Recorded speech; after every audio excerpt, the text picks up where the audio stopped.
यहां पे ये बातचीत हो रही है कि scale of blast hints at military grade explosive, clarity likely in a few days.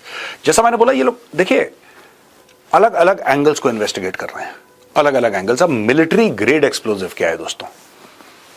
There is a mystery over the kind of explosive or chemical used in Monday's blast, with the forensics and NSG's explosiving yet to submit their report. However, prima facie assessment points towards the use of military grade explosives given the scale of damage and casualty. दोस्तों वही मैं कह रहा था, ये जो forensic वाले के हमें पता नहीं है, नहीं, I don't believe so. Anyway, ये कह रहे हैं कि जिस स्केल से, जब मैंने फोटोग्राफ देखी ना, मैंने टेलीविजन पे, लाइव टीवी पे बोला था ये बात, और उसी कुछ घंटे पहले मतलब हुआ था, और लाइव टेलीविजन पे मुझे एज अ पैनलिस्ट बनाया था। मैंने बोला कि इसका जो ब्लास्ट रेडियस है, इसका जो ब्लास्ट रेडियस है, ये इतना ज्यादा है कि दे हैव यूज्ड समथिंग। अब मुझे नहीं पता, यहां पे घर पे बैठे बैठे if I am linking up through the internet and speaking on television, मुझे नहीं पता क्या है यार, मैं देख के नहीं बता सकता ऐसे। मतलब कोई भी एक्सपर्ट भी हो, मैं तो नहीं हूं एक्सपर्ट, पर कोई एक्सपर्ट भी हो, even he can not tell, but definitely some sort of an explosive was used. क्योंकि कोई कह रहा है कि दरवाजा गाड़ी का 100 फुट दूर मिला, कोई कह रहा है 75 मीटर दूर मिला, मतलब सब लोग लॉन्ग डिस्टेंसेस के बारे में बात कर रहे हैं। Sources said investigators on Tuesday sought an opinion from the forensics on whether PET and Semtex or RDX could have been used. The initial assessment also points towards the possible use of ammonium nitrate fuel oil and detonators. The nitrate oil is used both in industrially and to improvised explosive devices due to its easy availability and cost effectiveness. अब ये इस मामले पे बात अटकी है दोस्तों कि आखिर इन्होंने इस्तेमाल क्या किया था। देखो, कॉम्पोजिशन होता है दोस्तों, यहां पे ये शक है कि अमोनियम नाइट्रेट तो इस्तेमाल करा ही करा, लेकिन एक सेकंड इसमें ट्रेस मिला है किसी एक्सप्लोजिव का। अब वो कह रहे हैं पीएटीएन है, वो कह रहे हैं सेमटेक्स है, वो कह रहे हैं आरडीएक्स है क्या, और किस मिक्सचर में इसको। देखिए, इसमें कई सारे एक्सप्लोजिव्स, जब हमें तो ये दिखता है ना कि खून खराबा है, बर्बादी है, फोरेंसिक्स वाला देख रहा है, उसके लिए वो फिंगरप्रिंट की हैसियत रखता है। He can find out a lot of things by analysing, वहां से ट्रेसेस लेके, वहां से सैंपल्स लेके, वहां पे फोटोग्राफ लेके, these people can paint an entire picture कि हुआ क्या है यहां पे, इसके पीछे क्या प्लानिंग थी, किस तरीके से करा, an entire picture can be painted. वो कार्रवाई चल रही है दोस्तों behind the scenes. Cleric behind radicalisation of doctors linked to Faridabad terror module arrested.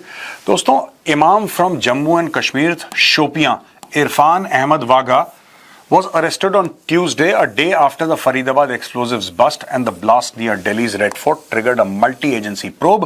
Along with Ahmed, the Counter-Intelligence Kashmir CIK and Srinagar police also arrested his wife during a raid at their home for allegedly recruiting and radicalizing doctors, including those arrested in Faridabad module as well as several youth in the valley. ये कहते हैं former paramedical worker at the Government Medical College in Srinagar, Ahmed, who also served as an imam in Naugaon, was allegedly involved in luring medical professionals towards radical ideologies, according to intelligence sources. ये जो आदमी है, ये इमाम मस्जिद था, ठीक है ना, ये एक रिलीजियस आदमी, इमाम मस्जिद। इसको बोला गया कि डॉक्टर्स को पकड़ो। अब आगे चल के और डिटेल्स हैं। इसको बोला डॉक्टर्स को पकड़ो, जैसा मैंने बताया भी था पहले, डॉक्टर्स पे शक नहीं होता, औरतों पे शक नहीं होता, ये नॉर्मल एक ह्यूमन नेचर है कि ठीक है लेडीज जा रही हैं यार, चलो डॉक्टर आ रहे, डॉक्टर साहब आ रहे हैं। इस चीज का फायदा उठाकर इस बंदे ने लोगों को अप्रोच करा, और ये ही is directly link to a Jaish e Mohammed module. ये जैश ए मोहम्मद मॉड्यूल का एक हिस्सा है ये। Investigators have linked Ahmed's wife to the radicalization of a doctor named Shaheen, who allegedly helped from a women's wing under Jaish. Phones seized from the residence contained instructions urging recruits to pursue extremist objectives. Investigations have revealed Imam's ties with Dr. Muzammil Shakil, a close aide of Dr. Muhammad Umar, who allegedly carried out the Red Fort blast. Dr. Muzammil, who was operating from the rooms owned by the Maulvi. Muzammil was a doctor working at Al Falah University in Faridabad's Dhauj. The Maulvi was also linked to Dr. Umar, according to sources. तो भाई ये पूरा एक network इनका चल रहा था दोस्तों। ये है इमाम इरफान अहमद। आपने पहली स्लाइड में देखा, टी शर्ट और बिल्कुल जैकेट में मॉडर्न लुक में थे इमाम साहब। यहां पे ये देखिए ट्रेडिशनल लुक में आ गए हैं। और इस इमाम ने क्या करा कि अदील अहमद को, मुजम्मिल गनी को और उमर मोहम्मद को, तीनों डॉक्टर्स, इनको रेडिकलाइज करा। और इमाम इरफान अहमद की बीवी, इसने डॉक्टर शाहीन सईद को रेडिकलाइज करा। इन लोगों ने इनको बताया कि तुम जाओ वायलेंस करो, रेडिकल आइडियोलॉजी। अब देखिए ना, सुनिए, ये जो इमाम है, मैं आपसे एक सवाल पूछना चाहता हूं दोस्तों, मैं यही, मेरा ना दिमाग घूम गया देख के। ये इमाम क्या इतना पढ़ा लिखा है, इसका जो भी एजुकेशनल क्वालिफिकेशन हो, क्या ये इमाम इतना पढ़ा लिखा है कि जितने तीनों डॉक्टर पढ़े लिखे हैं? सोचिए, ये इमाम की वाइफ क्या इतनी पढ़ी लिखी होगी जितनी ये डॉक्टर होगी? I don't think so. मैं 99.99% आपको सर्टेनिटी के साथ बता रहा हूं कि इनका एजुकेशनल क्वालिफिकेशन इतना नहीं होगा जितना ये चारों डॉक्टर्स का होगा। फिर ऐसा कैसे हो गया कि एक बंदा जो इनसे कम पढ़ा लिखा है, जिसने इनसे कम दुनिया देखी है, कम एक्सपोजर है, कम एजुकेशन है, हर चीज में जो हम लोग पढ़ाई लिखाई के बारे में, इंटेलिजेंस के बारे में बात करते हैं, इसने इन तीनों को रेडिकलाइज कर दिया और इसने बोला कि तुम जैश ए मोहम्मद का मॉड्यूल खोल लो इंडिया में। कश्मीर में बैठे बैठे लखनऊ में एक लेडी डॉक्टर को इसने रेडिकलाइज कर दिया, बोला कि तुम फरीदाबाद पहुंचो, इन लोगों से मिलो। How is it possible? कभी आपने सोचा है क्या पावर होगा रेडिकलाइजेशन का, क्या इनका कन्विंसिंग पावर होगा? और लोगों को यह बोला होगा कि तुम डॉक्टर, इनके खानदान खुश नहीं होंगे जब डॉक्टर बने होंगे। तो इस आदमी ने इन तीनों को कन्विंस कर लिया। इनके दिमाग में तो पहले से शैतान था, जहर तो पहले से, देखो टेररिस्ट ऐसे नहीं एक दिन में बना हुआ, लेकिन इस आदमी ने इनको कन्विंस कर दिया कि ठीक है तुम ऐसा करना कि हजारों कत्ल हो जाएं। He was this man. अब ये पुलिस के चुंगल में है, अब ये पुलिस के चुंगल में है, ये पुलिस के चुंगल में है, ये पुलिस के चुंगल में है, ये और ये दोनों पुलिस के चुंगल में। उमर ये तो चला गया ऊपर। दोस्तों एक और बात मैं आपको बता दूं, ये डॉक्टर अदील अहमद राठर है ना, याद है यही बंदा जिसके बारे में मैंने बोला था ये पोस्टर लगा रहा था जैश ए मोहम्मद के, जैश ए मोहम्मद के पोस्टर लगा रहा था, फिर सीसीटीवी में पकड़ा गया, वहां से कॉन्स्पिरेसी खुली है पूरी, इसने दिया था इमाम ने। ये है इमाम, ये वो टेररिस्ट है जिसने इसको बोला कि तू जाके पहले पोस्टर लगा। ये पकड़ा गया, वहां से सारा चिट्ठा कच्चा खुला है, शुरुआत यहां से होती है। इमाम ने दिए थे पोस्टर इसको कि तू जाके जैश ए मोहम्मद के पोस्टर लगा हर जगह। इनका जो दोस्तों लार्जर प्लान था इन टेररिस्ट का कि 26/11 स्टाइल का एक अटैक करना है, 200 से ज्यादा आईडी दिल्ली में लगाने हैं। ये सोचिए, आपके और मेरे टैक्स के पैसे से पढ़े हैं डॉक्टर्स, ठीक है। अब मैं हंसू ना तो मैं क्या करूं? सोचिए, दिमाग देखिए इनका यार, इनकी सोच देखिए। आपके और मेरे टैक्स के पैसे से इनकी फीस दी गई, क्योंकि पूरी फीस चार्ज नहीं हुई इनको फैसिलिटीज मिली, इनको इज्जत मिली, और 10 लोग आके रोज सलाम करते होंगे, डॉक्टर साहब आइए, डॉक्टर साहब के लिए पानी चाय पूछो। और ये लोग ये कर रहे हैं, देखिए 26/11 style attack, over 200 IEDs, Delhi blast suspects had multiple target. Shri Gauri Shankar Mandir को अटैक करेंगे, लाल किले को अटैक करेंगे, कॉन्स्टिट्यूशन क्लब ऑफ इंडिया को अटैक करेंगे, हुमायूंस टॉम्ब, सारी वो जगह हैं, और कई कई जगह, मतलब सिर्फ ये 4 नहीं, and multiple targets across Delhi, 200 IEDs across Delhi. ये तो एक 2-4 मीडिया में जो नाम आए हैं। लाल किले को भीड़ होती है ना, लाल किले में, गौरी शंकर मंदिर, खचाखच भीड़, गौरी शंकर मंदिर में आप जाइए, भीड़ लगी रहेगी श्रद्धालुओं की। कॉन्स्टिट्यूशन क्लब ऑफ इंडिया, कोई ना कोई फंक्शन वहां पे होता रहता है, इंपॉर्टेंट लैंडमार्क है, मैं 2-4 बार जा चुका हूं वहां पे। Humayun's tomb, who doesn't know Humayun's tomb? Humayun's tomb शहर के बीचों बीच, भाई शहर को बीचों बीच, और लोग जाते हैं वहां पे, टूरिस्ट जाते हैं देखने के लिए, वहां पे करो, ऐसे हमले करो कि बेगुनाह मारे जाएं। अब दोस्तों कई लोग ये कंफ्यूज्ड हैं कि आखिर पाकिस्तान ने ऐसा किया क्यों। भारत की सरकार ने पाकिस्तान का नाम नहीं लिया, लेकिन it is very obvious that Pakistan is involved, क्योंकि सारे लोग यहां पे जो भी पकड़े गए इंट्रोगेशन के बाद पता लग रहा है कि जैश ए मोहम्मद का मॉड्यूल एक्टिव था। जैश ए मोहम्मद वही ऑर्गेनाइजेशन है जिसने पहलगाम करवाया। अब दोस्तों ये देखिए, India hits back Pakistan Islamabad blast blame. Basically 2-3 कारण हैं, मैं इस पूरी इंग्लिश में नहीं जाऊंगा, 2-3 कारण हैं दोस्तों।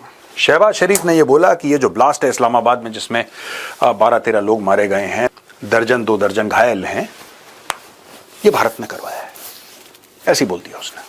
भारत ने अभी तक कुछ नहीं बोला रेड फोर्ट के ब्लास्ट के बारे में कि पाकिस्तान ने करवाया, इसने बोल दिया। Prime minister of the country saying that, ठीक है दोस्तों। इसमें भारत ने बोल दिया कि सब ये हमने, ये सब बकवास है, बेसलेस है, अनफाउंडेड है, और ये बेसिकली जो पाकिस्तान में पावर स्ट्रगल चल रहा है ये उसके चलते हुआ है, जहां पे कि कॉन्स्टिट्यूशन को, पाकिस्तान के कॉन्स्टिट्यूशन को सबवर्ट किया जा रहा है। आसिम मुनीर को पाकिस्तान का भगवान बनाने के लिए, उसके पूरे संविधान की धज्जियां उड़ाई जा रही हैं, तो इनको कवर चाहिए। अच्छा, ये बात सच भी है। मैं आपको 2-3 बातें बताता हूं जो आपको बड़ी इंटरेस्टिंग लगेंगी। आखिर हुआ क्यों ये कारण क्या है कि ये रेड फोर्ट में ब्लास्ट, इतना अमोनिया जो भी चल रहा है, ये है क्या? अभी ये कुछ समय पहले से ये इसकी प्लानिंग हो रही थी, तो आज का तो नहीं है। लेकिन दोस्तों एक बात तय है, राइट? पाकिस्तान को हिम्मत कैसे मिल रही है? सैफुल्ला सैफ जो लश्कर तैयबा का कमांडर है, उसका 4 दिन पहले का बयान है कि फिक्र मत करो, भारत पे हमला करो, इस वक्त तो अमेरिका भी हमारे साथ है। पाकिस्तानियों के दिमाग में बात घुस गई है कि क्योंकि डोनाल्ड ट्रंप ने खाना खा लिया आसिम मुनीर के साथ और 4-5 बार तारीफ कर दी, तो अब हम भारत को कुछ भी करें, भारत के अंदर कुछ भी करें, अमेरिका हमारे साथ है। शायद उनको यह नहीं पता कि अमेरिका उनके साथ भी है, उससे क्या फर्क पड़ता है? क्या फर्क पड़ता है? जब यहां से ब्रह्मोस चलेगी तो डोनाल्ड ट्रंप की परमिशन से उड़ेगी, वो उसको तो जहां उड़ के जाना है वो जाएगी। तो एक तो ये इनकी थ्योरी है। दूसरी थ्योरी है कि यार अगर हम ऐसा करते हैं और भारत रिस्पॉन्ड करता है, तो इससे जैसे पिछली बार मार खाई आसिम मुनीर ने, बहुत बुरी मार खाई दोस्तों, लेकिन उसकी पोजीशन पाकिस्तान में स्ट्रांग हो गई। अब ये लोग 27वीं तरमीम लाए हैं, 27th अमेंडमेंट, जहां पे पूरा जो संविधान है पाकिस्तान को, उसको चेंज कर रहे हैं और आसिम मुनीर को बना रहे हैं सर्वे सर्वा। अभी वो सिर्फ आर्मी चीफ है, उसके बाद वो चीफ ऑफ आर्म्ड फोर्सेस बन जाएगा और आर्मी, नेवी, एयरफोर्स सब उसके अंडर आ जाएंगे। आप उसके ऊपर केस नहीं कर सकते, उससे सवाल नहीं पूछ सकते, उसको एक कॉन्स्टिट्यूशनल कवर मिल जाएगा। अब जब उसको कॉन्स्टिट्यूशनल कवर मिल जाएगा तो फिर तो सर्वे सर्वा बन गया, फिर तो किसी की नहीं सुनेगा। आज भी नहीं सुन रहा वो किसी की, लेकिन आज जो काम कर रहा है आप उसको अवैध कह सकते हैं, लेकिन कल आपने तो उसको कॉन्स्टिट्यूशनल गारंटी दे दी। भाई पाकिस्तान के संविधान में आपने अमेंडमेंट करके लिख दिया कि आसिम मुनीर ऐसा कर सकता है, वो ताउम्र फील्ड मार्शल रहेगा, सबका बॉस रहेगा। जब आपने कर ही दिया और वहां पे पाकिस्तान के अंदर आपको थोड़ा सा हलचल ऐसी सुनाई दे रही है कि पाकिस्तान की political parties they are not okay with it और पाकिस्तान में लोग ऑब्जेक्ट कर रहे हैं, तो फिर आप क्या करते हैं? आप एक काम करते हैं, आप एक और धमाका करते हैं और आप चाहते हैं कि भारत आप पे हमला करे। फिर आप बोलेंगे देखो हमने फिर से 6-0 कर दिया, हमने भारत को हरा दिया, therefore this man should become what we want him to become. समझ रहे हैं आप? झूठी तो बोलना है पाकिस्तान को। पाकिस्तान को कौन सा लड़ना है यार भारत से? पाकिस्तान को ट्विटर पे और टिकटॉक पे ही तो जंग लड़नी है, उसमें 6-0 कर देंगे वो लोग। दोस्तों यहां पे India US trade deal talks largely complete. ये मैं क्यों आपको बता रहा हूं, इसका बॉम्ब ब्लास्ट से क्या लेना देना है, इसका पाकिस्तान से क्या लेना देना है। अब ये पीयूष गोयल साहब कह रहे हैं कि कभी भी हमारी ट्रेड डील यूएस से हो सकती है और यही पाकिस्तान का एक पॉइंट ऑफ व्यू है कि इस समय डोनाल्ड ट्रंप जो है ना, वो बिल्कुल पाकिस्तान के साथ है। यह पाकिस्तान का पॉइंट ऑफ व्यू है।